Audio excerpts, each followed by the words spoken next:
Capital punishment, a Mystrikal perspective. Mystrikism starts from kindness and scientific honesty. We embrace compassion as our default approach to people, but we are also deeply committed to truth and justice. That means we take certain crimes and their consequences very seriously. The idea of taking a life on behalf of the state is a solemn and challenging subject. We struggle with it, knowing we always want to protect well-being and treat every person with dignity. But if someone commits an extraordinary act of cruelty, we acknowledge that our principles may allow or even demand a more extreme response. We firmly reject any broad or casual use of the death penalty. Instead, we would consider it only in very rare extreme cases, situations so grave that we have no other way to ensure social justice and broad-scale well-being. Even then, we demand virtual certainty and fairness. Our doctrine allows capital punishment only under the strictest conditions, when evidence is beyond a doubt and rehabilitation has been completely ruled out. In those narrow circumstances, we believe execution can be morally defensible, but never easy or routine. We approach this with heavy hearts and clear minds, balancing our disgust at unspeakable cruelty with humility about human fallibility. Balancing compassion and justice. At its core, Mystrikism honors justice. We seek to reduce suffering wherever possible. Yet our default compassion does not mean we ignore the damage done by truly horrible acts. If someone deliberately inflicts extreme harm, like murdering children or waging terror, the natural impulse is not only to protect others, but also to recognize the victim's unimaginable suffering. We feel a principled disgust at such cruelty, a clear, rational abhorrence grounded in empathy for the innocent. This emotion tells us, this is not okay, but our response must be guided by reason, not vengeance. Because we value proportional justice, the punishment should fit the crime. Lesser crimes call for prison or rehabilitation, but when crimes violate the deepest protections of society, we allow ourselves to consider the ultimate penalty. Mystrikism holds that accountability is crucial. Anyone who knowingly commits an unspeakable crime has profoundly broken the community's trust. We believe actions have real consequences. For incredibly grave offenses, the consequence, in very limited cases, can be the loss of the perpetrator's life. This is not because we enjoy cruelty or give way to anger, but because of what it means for balance and justice. The idea that someone who has taken lives or destroyed lives in cold blood should themselves face the gravest legal repercussions. This principle aligns with nature. In nature, when one organism repeatedly and knowingly causes mortal harm to others, it often faces a lethal consequence. Similarly, we see capital punishment as a measure that can restore a certain moral and social balance after extraordinary harm. It is a last resort to protect the well-being of the community, ensuring that a person who has shown themselves irredeemably dangerous can no longer cause suffering. We do not take this lightly. We acknowledge it only when absolutely necessary. Where those strict conditions are met, monstrous crimes, guilt beyond doubt, continuing danger, and no genuine remorse or path to rehabilitation. Mystrikism is clear in its position. Society has no duty to warehouse irredeemable offenders for decades. Keeping them alive in perpetuity drains care, safety, and environmental resources that could be employed elsewhere to increase well-being. Mercy for the living sometimes requires a hard line for the unrepentant. The just course is to end the threat rather than endlessly feed, entertain, and house it. When execution may be considered. 1. We are explicit. Mystrikism does not support killing lawfully in the vast majority of cases. The death penalty should only be considered when all these demanding criteria are met. 2. The crime is extremely severe, such as mass murder, terrorism, genocide, or heinous crimes against children or other vulnerable people. 3. The perpetrator poses an ongoing danger to society with no possibility of safe rehabilitation and no meaningful sign of remorse. 4. The legal case against the person is so strong that no reasonable doubt remains about their guilt. 5. Every other form of justice, including life imprisonment with secure containment and treatment, is deemed ineffective in rectifying social balance and community trust. If even one of these conditions is missing, we firmly oppose execution. Mystriks insist on this high bar because of epistemic humility. We always remember how often history has convicted the innocent by mistake. We know our knowledge is limited, so we require overwhelming evidence, beyond reasonable certainty, beyond reasonable doubt, before even discussing such an irreversible step. Rigorous evidence and safeguards. In the rare situation where execution is under consideration, our commitment to scientific honesty demands a foolproof system of proof. Multiple lines of reliable evidence must back every claim. We insist on procedures like 1. Forensic science, DNA, fingerprints, blood pattern analysis, ballistics, if a firearm was used, chemical traces in cases of poison or arson, and other physical sciences must unmistakably link the suspect to the crime. For example, matching DNA from the crime scene to the accused, or bullets from a murder weapon to that person's gun. Multiple qualified labs or experts should independently verify each piece of forensic evidence to guard against error or contamination. 2. Digital evidence. Electronic records play a key role in today's world. GPS data, cell phone logs, surveillance video, email chains, or other digital footprints can place a suspect at the scene or reveal planning of the crime. If such records exist, they can either reinforce or refute the physical evidence. In Mystrikism, we would demand that this data be analyzed by disinterested forensic specialists who would again look for mistakes or manipulation. A clear trail of digital proof can make our confidence in guilt truly ironclad.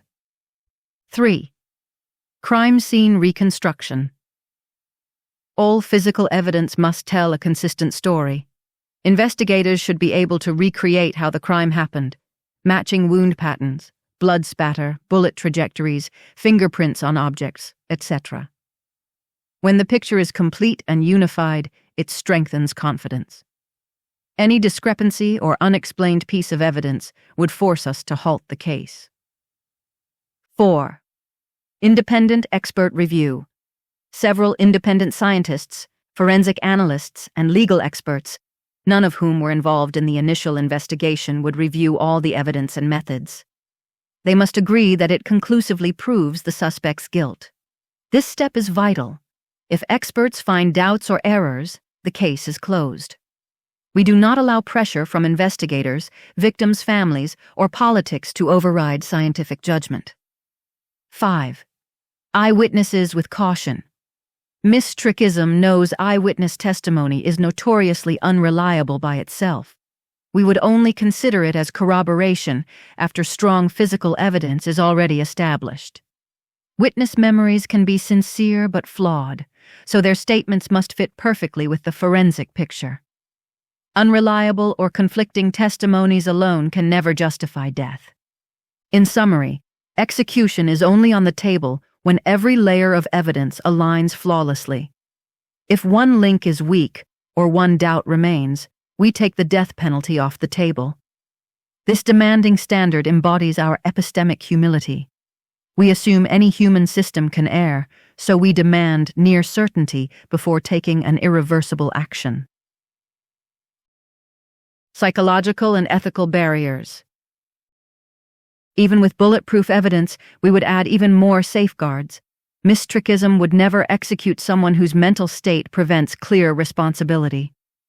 Mental illness or intellectual disability that impairs judgment is a disqualifier. For instance, if severe psychosis or a disabling brain condition played a role, we would instead insist on indefinite secure hospitalization and treatment, not death. Ethical clarity requires that a person who cannot fully understand or control their actions should not be executed.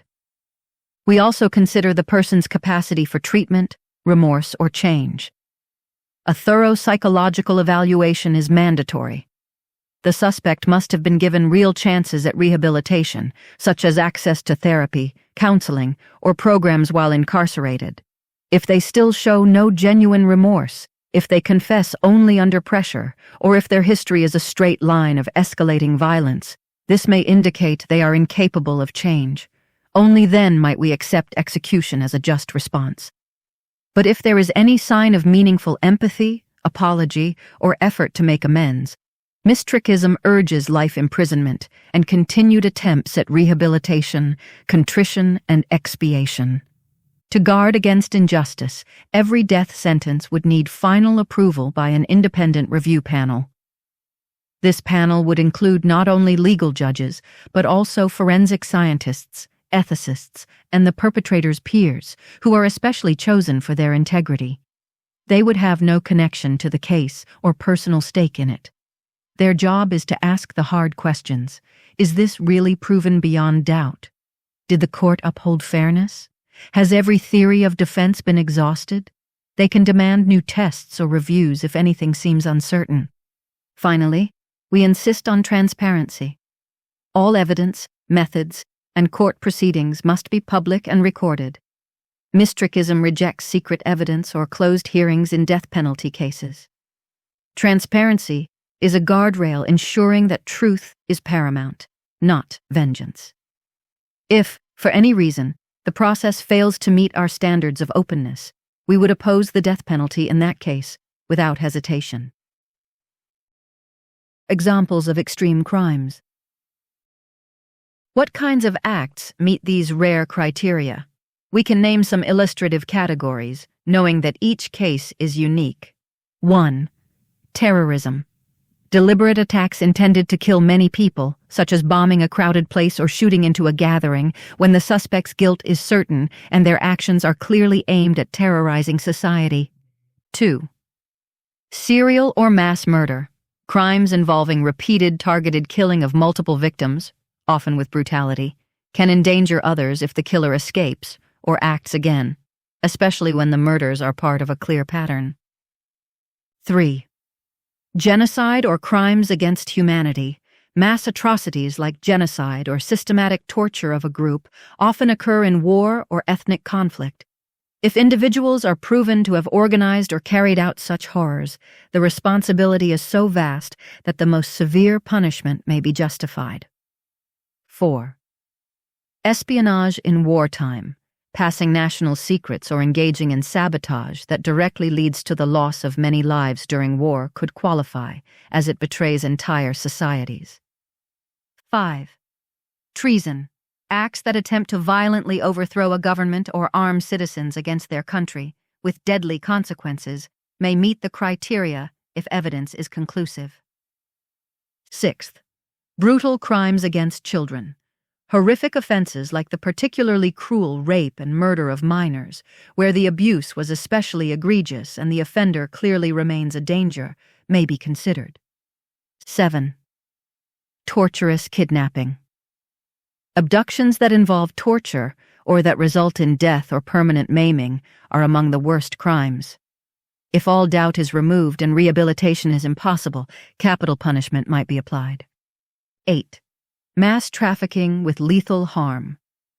In extreme cases, the top organizers of drug or weapons trafficking, whose actions directly cause thousands of deaths, for example, by flooding communities with lethal substances or arms, could be included, assuming clear proof.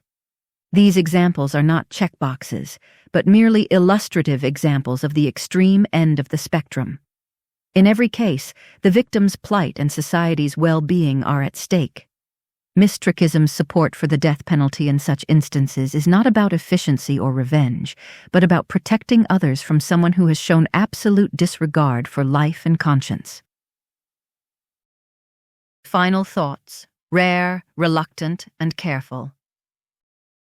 To outsiders, allowing any killing by the state may seem to clash with Mystrikism's ethics of protecting and improving well-being and reducing suffering for sapient beings, sentient life, and nature's ecosystems.